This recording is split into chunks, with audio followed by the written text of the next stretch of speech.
আজকের একাদশ দ্বাদশ শ্রেণীর বিষয় সমাজবিজ্ঞান দ্বিতীয় পত্রের অধ্যায় প্রথম বাংলাদেশের সমাজবিজ্ঞান চর্চার বিকাশ। এই অধ্যায়ের আমাদের আজকের আলোচনার বিষয় পাঁচ ও ছয় বাংলাদেশের সমাজবিজ্ঞানের বিকাশ দ্বারা। এর আগে আমরা বাংলাদেশের সমাজবিজ্ঞান চর্চার পটভূমি, বাংলাদেশের সমাজবিজ্ঞানের প্রয়োজনীয়তা, হাতের প্রয়োজনীয়তা বিষয়গুলো নিয়ে আলোচনা করেছি। আজকে হলো বাংলাদেশের সমাজবিজ্ঞানের বিকাশ দ্বারা কিভাবে হয়েছে, বিকশিত হয়েছে সমাজবিজ্ঞান, এই বিষয়গুলো নিয়ে আমাদের আজকের আলোচনা। এবং এখানে প্রথমে দেখা যায় যে এখানে বাংলাদেশের সমাজবিজ্ঞানের বিকাশ দ্বারা সম্পর্কে আলোচনা করতে গেলে আমাদের এই অবিভক্ত বাংলা সমাজ সম্পর্কিত চিন্তা ভাবনা কিভাবে বিকাশ লাভ করেছে সে সম্পর্কে আলোকপাত করা দরকার। ভারতীয় উপমহাদেশে মূলত 1857 সালে কলকাতা বিশ্ববিদ্যালয় প্রতিষ্ঠার মাধ্যমে অবিভক্ত বাংলায় সমাজ সম্পর্কিত পঠন পাঠন ও গবেষণার দ্বার উন্মোচিত হয়। সে সময় অর্থাৎ ঊনবিংশ শতাব্দীর মধ্যভাগে বাঙালি বুদ্ধিজীবীরা, ইংরেজ দার্শনিক বেন্টাম, ফরাসি সমাজতন্ত্রী হেনরি সেন্ট সাইমন এবং সমাজবিজ্ঞানের জনক ফরাসি সমাজবিজ্ঞানী অগাস্পোদের ধ্যান ধারণা দ্বারা অনুপ্রাণিত হয়। সর্বাধিক সংখ্যক লোকের জন্য সর্বাধিক সুখ বেন্থামের এই উদার নৈতিক ধারণার সাথে কোতের প্রস্তাবিত সোশিওক্রেসির যুক্তিবাদী ধ্যান ধারণার ঊনবিংশ শতকের ইংরেজি শিক্ষিত বাঙালি মধ্যবিত্ত শ্রেণীকে বিশেষভাবে প্রভাবিত করে এই সকল ধ্যান ধারণাগুলো। তখন পর্যন্ত বাংলাদেশের উচ্চশিক্ষার পরিমণ্ডলে সামাজিক বিজ্ঞান সমূহ আলাদা শাস্ত্র হিসেবে খুব বেশি বিকশিত হয়নি। শুরুর দিকে কলকাতা বিশ্ববিদ্যালয়ের পাঠ্যসূচিতে সামাজিক বিজ্ঞানের যেসব বিষয়বস্তুকে অন্তর্ভুক্ত করা হয় তা মূলত দর্শন শাস্ত্রের পাঠ্যক্রমের মধ্যে সীমাবদ্ধ ছিল। পরবর্তী সময়ে নতুন সামাজিক বিজ্ঞান হিসেবে অর্থনীতির বিকাশ ঘটে এবং পাঠ্যসূচিতে রাষ্ট্রবিজ্ঞান ও সমাজবিজ্ঞানের কিছু কোর্স অন্তর্ভুক্ত হয় ওই অর্থনীতির বিষয়টির ভিতরে। কিন্তু এই কোর্সগুলোকে সে সময় সমাজতাত্ত্বিক দৃষ্টিকোণ থেকে কিন্তু পড়ানো হতো না। যদিও সমাজবিজ্ঞান এবং রাষ্ট্রবিজ্ঞান পড়ানো হতো অর্থনীতির বিষয় হিসেবে, অর্থনীতির বিষয়ের অন্তর্ভুক্ত হিসেবে, কিন্তু এগুলো সমাজতাত্ত্বিক বা দৃষ্টিকোণ থেকে আলোচনা করা হয়নি তখন এগুলো। এরপরে উপমহাদেশের সমাজবিজ্ঞানকে একটি স্বতন্ত্র বিষয় হিসেবে প্রবর্তনের প্রথম চেষ্টা লক্ষ্য করা যায় সরকারি প্রশাসন থেকেই। মূলত 1926 সালের 23 জুন তৎকালীন শিক্ষা কমিশনার জেমস আলেকজান্ডার রিসে ইন্ডিয়ান সিভিল সার্ভিস ICS পরীক্ষায় সমাজবিজ্ঞানকে 100 নম্বরের একটি বিষয় হিসেবে এবং সমাজবিজ্ঞান থেকে স্বতন্ত্র বিষয় হিসেবে মনোবিজ্ঞান ও সামাজিক নৃবিজ্ঞানকে অন্তর্ভুক্ত করার বিষয়ে ঢাকা বিশ্ববিদ্যালয়ের তৎকালীন উপাচার্য স্যার ফিলিপ জোসেফ হার্টগের অভিমত জানতে চেয়ে চিঠি দেন এবং উপাচার্য হার্ট এতে সম্মতি দেন। এরই সূত্র ধরে 1925 থেকে 26 শিক্ষাবর্ষে ঢাকা বিশ্ববিদ্যালয়ের দর্শন বিভাগে নীতিশাস্ত্র মনোবিজ্ঞানের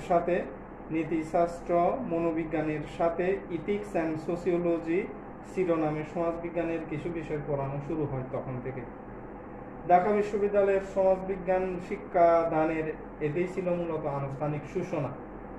পরবর্তী সময়ে 40 দশকের শুরুতে রাষ্ট্রবিজ্ঞানের অধীনে এলিমেন্টস অফ সোসিওলজি শিরোনামে সমাজবিজ্ঞানের কিছু বিষয় শিক্ষাদানের ব্যবস্থা গ্রহণ করা হয় এবং 1926 সালের দর্শন বিভাগের অধীনে সমাজবিজ্ঞানের যেসব বিষয়বস্তু নীতিশাস্ত্রের সাথে পড়ানো হতো অনেকটা সে ধরনের বিষয়বস্তু কিন্তু রাষ্ট্রবিজ্ঞানের অধীনেও পাঠ্যসূচিতে অন্তর্ভুক্ত করা হয়েছিল। তবে দর্শন বিভাগের অধীনে সমাজবিজ্ঞান পরিপূর্ণ মর্যাদা না পেলেও রাষ্ট্রবিজ্ঞানে তার একটি স্বতন্ত্র সত্তার স্বীকৃতি পেয়ে থাকে, কারণ রাষ্ট্রবিজ্ঞানের বিভাগে সমাজবিজ্ঞানের কোর্সটি ছিল একেবারে বাধ্যতামূলক হিসেবে পড়ানো হতো।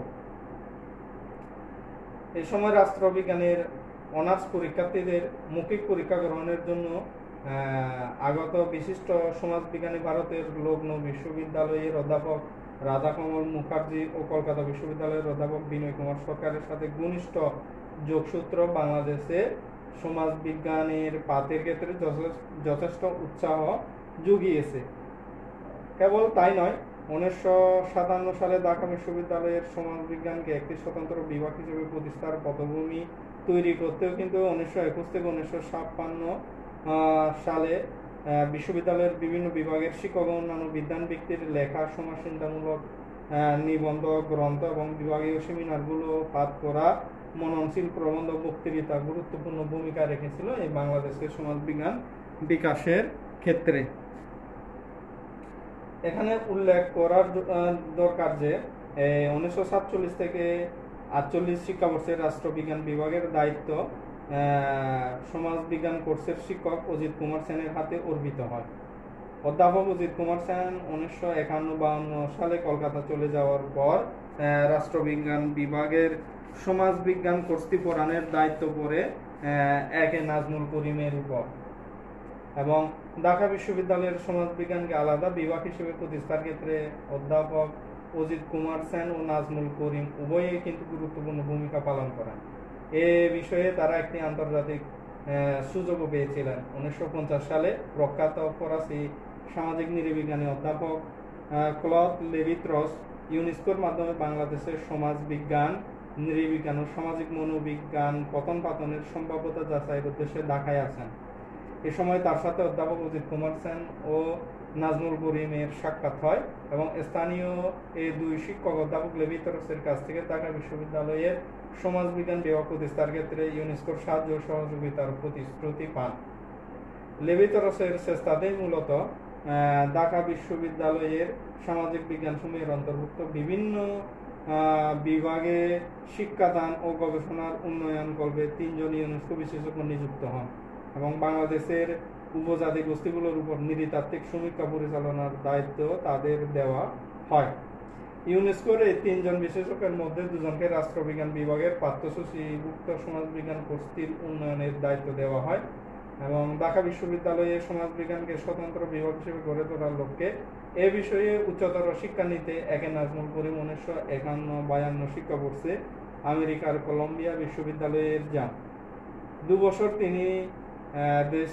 বছর পরে তিনি দেশে ফেরেন এবং রাষ্ট্রবিজ্ঞান বিভাগে মাস্টার্স প্রথম পর্বে অনার্সের অনুরূপ সমাজবিজ্ঞানের আরেকটি বাধ্যতামূলক কোর্স চালু করেন। এভাবে মূলত নানা রকম প্রচেষ্টার মধ্য দিয়ে ঢাকা বিশ্ববিদ্যালয় ইউনেস্কোর যৌথ সাহায্য সহযোগিতায় 1957-58 শিক্ষাবর্ষে বর্তমানে বাংলাদেশের সর্বপ্রথম ঢাকা বিশ্ববিদ্যালয়ের সমাজবিজ্ঞান নামে নতুন একটি বিভাগ প্রতিষ্ঠিত হয়। নব্য প্রতিষ্ঠিত এ বিভাগের প্রথম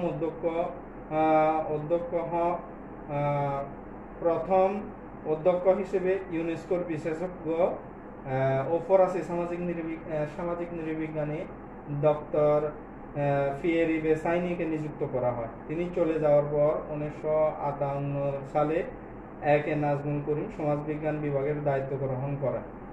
এ সময় বিভাগের সমাজবিজ্ঞানী প্রশিক্ষণপ্রাপ্ত বাঙালি শিক্ষকের অভাব ছিল।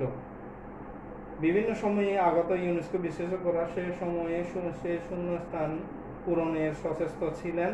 এখানে উল্লেখ্য যে 1961 সাল পর্যন্ত সমাজবিজ্ঞান বিভাগে যোগদানকারী বাঙালি শিক্ষকদের মধ্যে একমাত্র নাজমুল করিম সমাজবিজ্ঞানে স্নাতকোত্তর ডিগ্রিধারী ছিলেন। বাকিরা ছিলেন রাষ্ট্রবিজ্ঞান বিভাগ থেকে আসা এবং 1961 সালে এই বিভাগ থেকে প্রথম ব্যাচ বের হলে প্রশিক্ষণপ্রাপ্ত শিক্ষক সমস্যার সমাধান হতে শুরু করে এবং 1966 থেকে 67 সালে ইউনেস্কোর বিশেষজ্ঞ চলে যাওয়ার ফলে সমাজবিজ্ঞান বিভাগটি দেশীয় শিক্ষকদের মাধ্যমেই কিন্তু স্বাবলম্বী হতে শুরু করে। পরবর্তী সময়ে দেখা যায় যে 1980 থেকে 81 শিক্ষাবর্ষ থেকে এই বিভাগে এমফিল ও পিএইচডি ডিগ্রি চালু করা হয়, পিএইচডি কোর্স চালু করা হয়। এক্ষেত্রে অধ্যাপক নাজমুল করিমের অবদান অনস্বীকার্য। অধ্যাপক নাজমুল করিম হলেন প্রথম বাংলাদেশি যিনি সমাজবিজ্ঞানের উপর changing society in India, Pakistan and Bangladesh 1956 সালে শিরোনামে তৎকালীন পূর্ব পাকিস্তানের একটি পূর্ণাঙ্গ গ্রন্থ রচনা করেন এবং সমাজবিজ্ঞান পাঠের একটি গুরুত্বপূর্ণ সহায়ক গ্রন্থ হিসেবে এটি এখনো সবার কাছে সমাদৃত। নাজমুল করিমের রচিত অন্যান্য গ্রন্থের মধ্যে রয়েছে the dynamics of Bangladesh society 1980 এবং সমাজবিজ্ঞান সমীক্ষণ 1973 ইত্যাদি। এই গ্রন্থগুলো বিশেষভাবে সমাদৃত। এছাড়াও দেশে বিদেশে বিভিন্ন পত্র পত্রিকায় প্রকাশিত হয়েছে তার অসংখ্য সমাজতত্ত্ব বিষয়ক প্রবন্ধ। ঢাকা বিশ্ববিদ্যালয়ে সমাজবিজ্ঞান বিভাগ প্রতিষ্ঠিত হওয়ার মাধ্যমে মূলত দেশে প্রাতিষ্ঠানিকভাবে সমাজবিজ্ঞানের পতন শুরু হয়। পরে অন্যান্য বিশ্ববিদ্যালয়েও এই সমাজবিজ্ঞানের বিভাগটি ছড়িয়ে পড়ে। এরও ধারাবাহিকতা প্রথমেই চলে আসে রাজশাহী বিশ্ববিদ্যালয়ের নাম। রাজশাহী বিশ্ববিদ্যালয়ে 1966 সালের 24 আগস্ট রাষ্ট্রবিজ্ঞান বিভাগের মাধ্যমে সমাজবিজ্ঞানের পাঠ শুরু হয় এবং সেই থেকে সমাজবিজ্ঞান বিষয়টি সমাজবিজ্ঞান ও রাষ্ট্রবিজ্ঞান বিভাগের অধীন থেকে গড়ে উঠবে এই মর্মে সিদ্ধান্ত নেওয়া হয়। রাষ্ট্রবিজ্ঞান ও সমাজবিজ্ঞান বিভাগের অধীনে 1966 সালে সর্বপ্রথম 10 জন ছাত্র MA ডিগ্রি লাভ করেন এবং রাষ্ট্রবিজ্ঞান বিভাগের সাথে সংযুক্ত থাকা অবস্থাতে সমাজবিজ্ঞান স্বতন্ত্র মর্যাদার অধিকারী ছিল। মাত্র 5 বছরের মধ্যে 1974 সালের 7ই অক্টোবর সমাজবিজ্ঞান সম্পূর্ণ পৃথক একটি বিভাগ হিসেবে কার্যক্রম শুরু করে দেয় এবং 1970 সালে এখানে সম্মান কোর্স চালু করা হয়। শুরুতে রাষ্ট্রবিজ্ঞান বিভাগের সাথে সংযুক্ত অবস্থায় সমাজবিজ্ঞান পাঠদানের সময় সমাজবিজ্ঞানের প্রথম শিক্ষক ছিলেন হাসিবুল হাসান আর স্বতন্ত্র বিভাগের প্রথম অধ্যক্ষ হলেন ঢাকা বিশ্ববিদ্যালয়ের সমাজবিজ্ঞান বিভাগের প্রথম ব্যাচের ছাত্র প্রাক্তন শিক্ষক ফজলুর রশিদ খান এবং তাকে দিয়ে মূলত রাজশাহী বিশ্ববিদ্যালয়ে স্বতন্ত্র বা পৃথক সমাজবিজ্ঞান বিভাগের গোড়াপত্তন ঘটে। পরবর্তীতে 1966 সালে চট্টগ্রাম বিশ্ববিদ্যালয় প্রতিষ্ঠা হলে এখানেও কিন্তু সমাজবিজ্ঞান চর্চার বিকাশের পথ প্রশস্ত হয়। শুরুতে রাজশাহী বিশ্ববিদ্যালয়ের মতো চট্টগ্রাম বিশ্ববিদ্যালয়কেও সমাজবিজ্ঞান যুক্ত ছিল রাষ্ট্রবিজ্ঞান বিভাগের সাথে। পরবর্তীতে 1970 সালে চট্টগ্রাম বিশ্ববিদ্যালয়ে সমাজতত্ত্ব নামে আলাদা একটি বিভাগের আত্মপ্রকাশ ঘটে এবং স্বতন্ত্র এই বিভাগের প্রথম অধ্যক্ষ ছিলেন ডক্টর মোহাম্মদ বদরুদ্দোজা। এখানে উল্লেখ্য যে সমাজবিজ্ঞানকে একটি স্বতন্ত্র বিভাগ হিসেবে প্রতিষ্ঠার পর্যায়গত দিক থেকে চট্টগ্রাম বিশ্ববিদ্যালয় ঢাকা বা রাজশাহী বিশ্ববিদ্যালয়ের পার্থক্য রয়েছে, কারণ চট্টগ্রাম বিশ্ববিদ্যালয়ে প্রথমে স্নাতকোত্তর স্তরে সমাজবিজ্ঞান বিষয়টি চালু করা হয়। 60-এর দশকের মাঝামাঝি চট্টগ্রাম বিশ্ববিদ্যালয়ের অধিভুক্ত কয়েকটি কলেজে BF পাস কোর্সের পাঠ্যসূচিতে এই সমাজবিজ্ঞান পড়ানো শুরু হয়। এভাবে চট্টগ্রাম বিশ্ববিদ্যালয়ে সমাজবিজ্ঞানের যাত্রা হয়।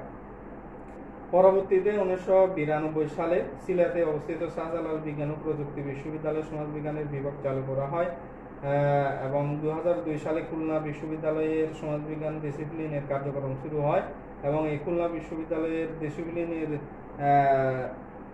ভারপ্রাপ্ত প্রধান হিসেবে বিভাগের ভারপ্রাপ্ত প্রধান হিসেবে দায়িত্ব পালন করেন জ্যেষ্ঠতম শিক্ষক ডক্টর সেলিনা আহমেদ এবং খুলনা বিশ্ববিদ্যালয়ের সমাজবিজ্ঞান বিভাগ চালুর ক্ষেত্রে তৎকালীন উপাচার্য রাজশাহী বিশ্ববিদ্যালয়ের সমাজবিজ্ঞান বিভাগের প্রাক্তন অধ্যাপক ডক্টর M আব্দুল কাদির ভুইয়ার অবদান অনস্বীকার্য। এরপরে 2010 সালে রংপুর বেগম রোকেয়া বিশ্ববিদ্যালয়ে সমাজবিজ্ঞান বিভাগ চালু করা হয় এবং 2012 সালে বরিশাল বিশ্ববিদ্যালয় এবং বঙ্গবন্ধু শেখ মুজিবুর রহমান বিজ্ঞান ও প্রযুক্তি বিশ্ববিদ্যালয়ে এই সমাজবিজ্ঞান বিভাগটি চালু করা হয়। পরবর্তীতে আবার দিনাজপুরের হাজী মোহাম্মদ দানেশ বিজ্ঞান ও প্রযুক্তি বিশ্ববিদ্যালয়, নোয়াখালী বিজ্ঞান ও প্রযুক্তি বিশ্ববিদ্যালয় সমাজবিজ্ঞান বিভাগ চালু করা হয়। এর পাশাপাশি জাতীয় বিশ্ববিদ্যালয়ের অধিভুক্ত কিছু কলেজ, বিশেষ করে Dhaka college, Sylhet MCA college, Barisal BM college, Jessore MM college, Khulna BL college, Rajshahi college, Chittagong কলেজে এই স্নাতক সম্মান ও স্নাতকোত্তর স্তরে সমাজবিজ্ঞান পড়ানোর ব্যবস্থা গ্রহণ করা হয় এবং NCTBর অধীনে বর্তমানে উচ্চ মাধ্যমিক স্তরে এই সমাজবিজ্ঞান পড়ানো হয় এবং শিক্ষার্থীদের কাছে একটি স্বতন্ত্র বিষয় হিসেবে এটিও জনপ্রিয়তা লাভ করেছে তৎকালীন সময় থেকে। এভাবে মূলত বাংলাদেশের সমাজবিজ্ঞান চর্চার বিকাশ শুরু হয় এবং বাংলাদেশের সমাজবিজ্ঞান বিকাশের ক্ষেত্রে ঢাকা বিশ্ববিদ্যালয়ের সমাজবিজ্ঞান বিভাগের শিক্ষকদের অবদানের কথাই কিন্তু সর্বাগ্রে স্মরণ করতে হয়। সমাজবিজ্ঞানকে মাতৃভাষায় পঠন উপযোগী করে গড়ে তোলার ক্ষেত্রে পেছনেও বিষয় হিসেবে এর সার্বিক বিকাশে তাদের অবদান অনস্বীকার্য। এছাড়াও রাজশাহী বিশ্ববিদ্যালয়ের সমাজবিজ্ঞান বিভাগের শিক্ষকবৃন্দ তাদের গবেষণা ও প্রকাশনার মধ্য দিয়ে এদেশে সমাজবিজ্ঞানের বিকাশকে এগিয়ে নিয়েছেন। রাজশাহী বিশ্ববিদ্যালয়ের অধিভুক্ত institute of Bangladesh studies IBS থেকেও সম্প্রতি বাংলাদেশের সামাজিক ও রাজনৈতিক ইতিহাস, সংস্কৃতি এবং সংস্কার আন্দোলন বিষয়ক বেশ কয়েকটি সংকলন প্রকাশিত হওয়ায় বাংলাদেশের সমাজবিজ্ঞান অনুশীলনের অগ্রগতি ঘটেছে। এক্ষেত্রে চট্টগ্রাম বিশ্ববিদ্যালয় এবং শাহজালাল বিজ্ঞান ও প্রযুক্তি বিশ্ববিদ্যালয় সমাজবিজ্ঞান বিভাগের শিক্ষকবৃন্দ অবদান স্বীকার করতে হবে। বিশ্ববিদ্যালয়ের শিক্ষক ছাড়াও অন্যান্য পেশায় নিযুক্ত প্রাজ্ঞজনরাও তাদের নানা রচনার মাধ্যমে দেশের সমাজবিজ্ঞান চর্চার পথকে সুগম করেছেন।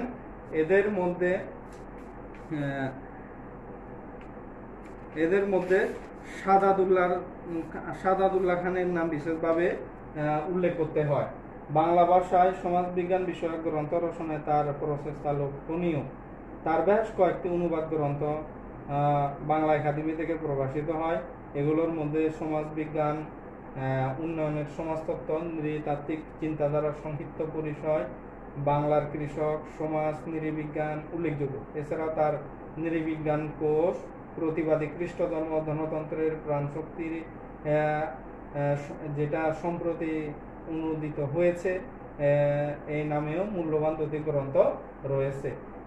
এভাবে কিন্তু সমাজবিজ্ঞানের বাংলা প্রথম পাঠনের ক্ষেত্রে তার রচনাগুলি কিন্তু অবদান রেখেছে। উপরের এই আলোচনা থেকে বাংলাদেশের সমাজবিজ্ঞান বিকাশের পটভূমি সম্পর্কে আমরা ধারণা পেয়ে থাকি। তবে এর ভবিষ্যৎ বিকাশের ক্ষেত্রে বিদ্যমান কিছু সমস্যার দিকও কিন্তু আলোকপাত করার প্রয়োজন আমাদের। এই দেশে সমাজবিজ্ঞান পঠন পাঠন ও গবেষণার উন্নতি সমাজবিজ্ঞানে ডিগ্রিধারী ব্যক্তিদের স্থানীয়ভাবে প্রশিক্ষণের উপর বিশেষভাবে নির্ভরশীল। কিন্তু এদেশের বিশ্ববিদ্যালয়গুলোর যথাযথ পৃষ্ঠপোষকতার অভাবে স্থানীয়ভাবে প্রাপ্ত উচ্চতর ডিগ্রিধারী শিক্ষকের যথেষ্ট অভাব রয়েছে এবং দেশের শিক্ষা প্রতিষ্ঠানসমূহে এ বিষয়ে সুস্থভাবে শিক্ষাদানের জন্য যোগ্য শিক্ষকেরও প্রয়োজন। আবার বাংলাদেশের মতো উন্নয়নশীল দেশের সার্বিক উন্নতির স্বার্থে সমাজবিজ্ঞানের তাত্ত্বিক ও প্রায়োগিক জ্ঞান অর্জনের লক্ষ্যে সামাজিক গবেষণার ব্যাপক প্রয়োজন অপরিহার্য। কিন্তু বাস্তবতা হচ্ছে এদেশে প্রাতিষ্ঠানিক ডিগ্রি লাভের জন্য কিছু গবেষণা করা হলেও পেশাদারী সামাজিক গবেষণা করা হয় না বললেই চলে। এছাড়া বাংলা ভাষায় লিখিত বা অনুদিত সমাজবিজ্ঞান বিষয়ক পাঠ্যপুস্তকের যথেষ্ট অভাব লক্ষ্য করা যায়।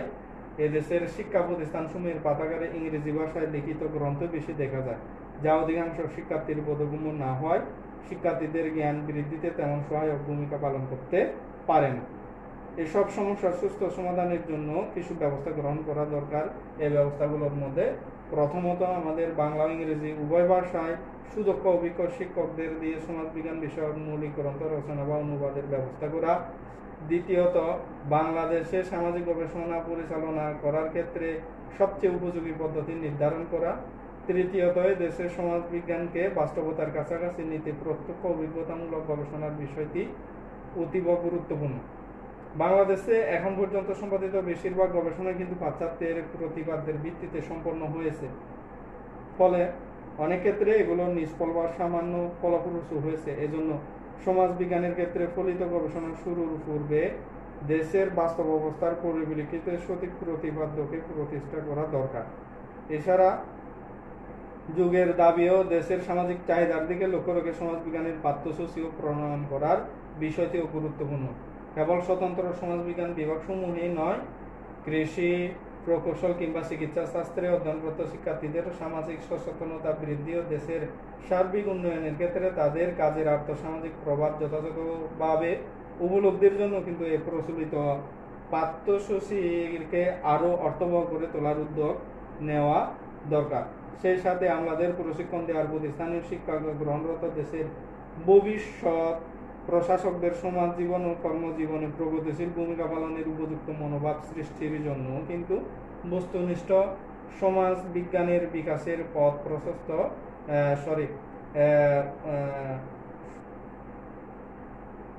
ভূমিকা মনোভাব সৃষ্টির জন্য বস্তুনিষ্ঠ সমাজ বিজ্ঞান পাঠের ব্যবস্থা গ্রহণ অপরিহার্য এবং সমাজবিজ্ঞানের ডিগ্রিধারী ব্যক্তিদের উপযুক্ত কর্মসংস্থানের ব্যবস্থা করা হলেও কিন্তু সমাজবিজ্ঞানের বিকাশের পথ প্রশস্ত হবে। সবশেষে বলা যায়, আধুনিককালে সমাজবিজ্ঞানীদের নিজস্ব আদর্শগত বিশ্বাস ও রাজনৈতিক দৃষ্টিভঙ্গি সমাজবিজ্ঞানের বিকাশকে প্রভাবিত করেছে। যেহেতু সমাজবিজ্ঞানের অগ্রযাত্রার শুরু থেকে সমাজ বিশ্লেষণে বিভিন্ন ধরনের আদর্শের অনুসারে সমাজবিজ্ঞানীদের গুরুত্বপূর্ণ ভূমিকা কিন্তু রয়েছে, সেহেতু সমাজতাত্ত্বিক গবেষণা ও শিক্ষাদানের ক্ষেত্রে তাদের দৃষ্টিভঙ্গিগত পার্থক্য থাকাই কিন্তু স্বাভাবিক। আর তাই প্রচলিত সমাজতাত্ত্বিক মতবাদ বদলে যাওয়ার সম্ভাবনা থাকলেও কিন্তু এদেশের সমাজবিজ্ঞানীদের অবশ্যই সাহস ও প্রত্যয়ের সাথে বাস্তব সামাজিক সমস্যার মোকাবিলা করতে হবে। আশা করা যায় যে বাংলাদেশের জাতীয় কল্যাণের দিকটি বিবেচনা রেখে দেশের সমাজ ব্যবস্থার ইতিবাচক পরিবর্তন সাধনে কিন্তু দেশীয় সমাজবিজ্ঞানীরা সঠিক পথ নির্দেশ করতে কিন্তু এগিয়ে আসবেন।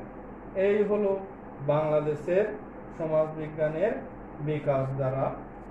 এবং এখান থেকে আমাদের যে বিষয়গুলো করতে হবে, যে তথ্যগুলো জ্ঞানমূলক অনুধাবনমূলক প্রশ্নের জন্য এই বাংলাদেশের সমাজবিজ্ঞানের বিকাশ দ্বারা এ থেকে গুরুত্বপূর্ণ বা বহু নির্বাচনী প্রশ্নের জন্য সাল অনুযায়ী, তথ্য অনুযায়ী গ্রন্থগুলোর নাম, কারা কারা ভূমিকা রেখেছেন, এগুলো কিন্তু বহু নির্বাচনী জ্ঞানমূলক অনুধাবনমূলক প্রশ্নের জন্য এটি গুরুত্বপূর্ণ। আর বড় প্রশ্নের জন্য এটা করতে হবে। আর বড় প্রশ্নের সবচেয়ে গুরুত্বপূর্ণ হলো বাংলাদেশের সমাজবিজ্ঞান পাঠের প্রয়োজনীয়তা, এটি এই অধ্যায় থেকে অবশ্যই ভালো করে পড়তে হবে। তাহলে আজকে এ পর্যন্ত।